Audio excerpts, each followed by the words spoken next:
Change Your Thinking, Change Your Life by Tracy. Chapter 8, Think Like a Genius Part D. Make every thought, every fact that comes into your mind pay you a profit. Make it work and produce for you. Think of things not as they are but as they might be.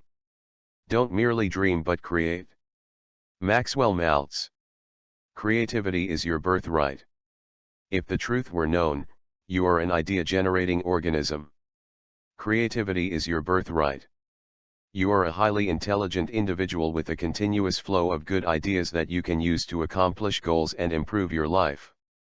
In fact, even if you have not used your creativity for a long time, and most people have not, you can stir it up, like sugar that has sunk to the bottom of a cup of coffee, by stimulating your mind with methods that we will talk about in the next chapter.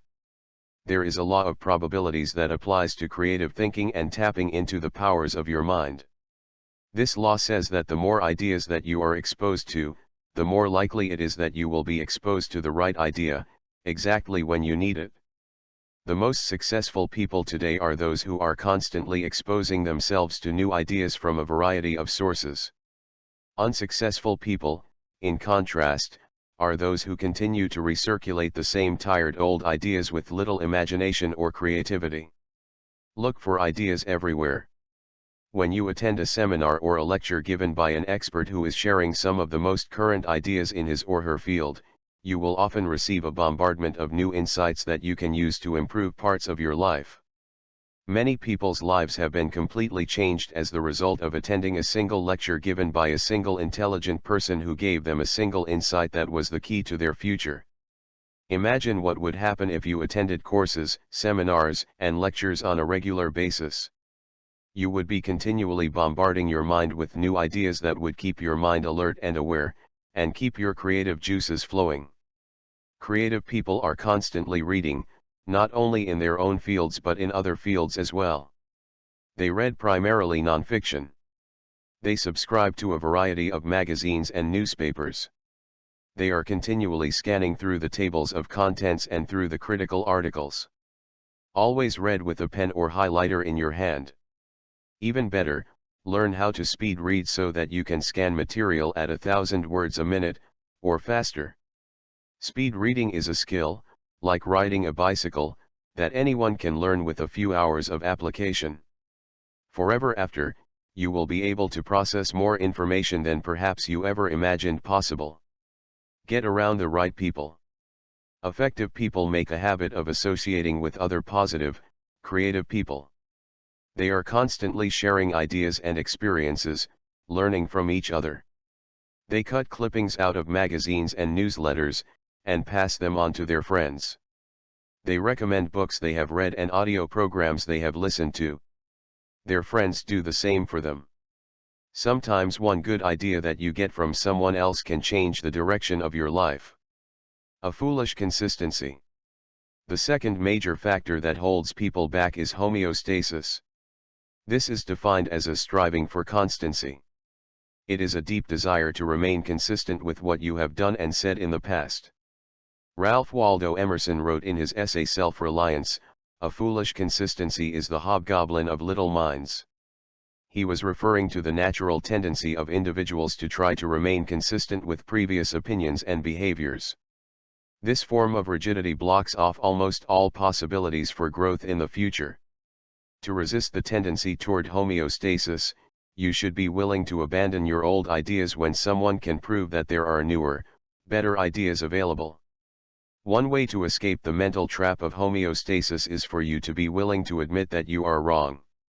The mark of the superior person, in a time of rapid change, is to always remain open to the possibility that one's most cherished ideas are incorrect. This takes tremendous courage and maturity. But it stimulates more ideas and insights. Wrong decisions. According to the American Management Association, at least 70% of your decisions will turn out to be wrong in the fullness of time. This 70% figure is an average. Some people will be wrong even more often. But you can assume, as a rule of thumb, that 7 out of 10 decisions that you make regarding your life and work will turn out to be wrong in the long run. Here is a question for you. If 70% of the decisions that managers and executives make turn out to be wrong, how can the world continue to function? The answer is simple. Superior people, those who rise to the top of any organization, are those who are willing to cut their losses. They are willing to admit quickly that they have made a mistake and rectify the situation rather than persisting until it gets worse.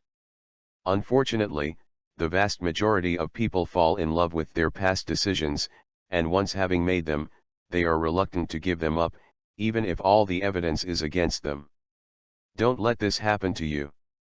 Instead, resolve to be the very first to recognize that a decision that you have made or conclusion that you have come to has been invalidated or disproven by new information. Be prepared to drop the old decision and embrace a new solution or new way of doing things. Flexibility gives you strength. According to the Menninger Institute, the most important quality that you will need to be successful in the 21st century is the quality of flexibility, especially in the way you think. Flexibility refers to your willingness to change and try new things. It especially means that you have the ability to continually abandon old, outmoded ideas in favor of new, more effective ideas.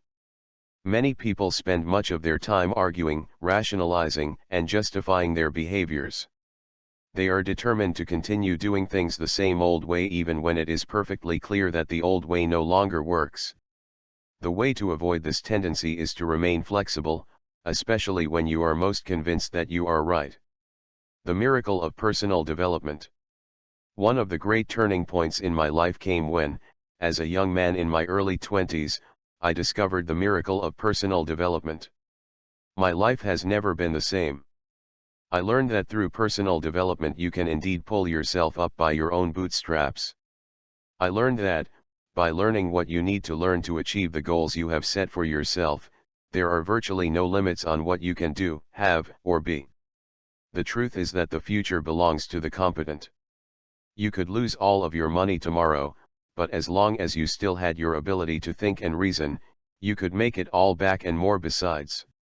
The future belongs to those who are better informed. The future belongs not to those who have more versus those who have less, but to those who know more versus those who know less.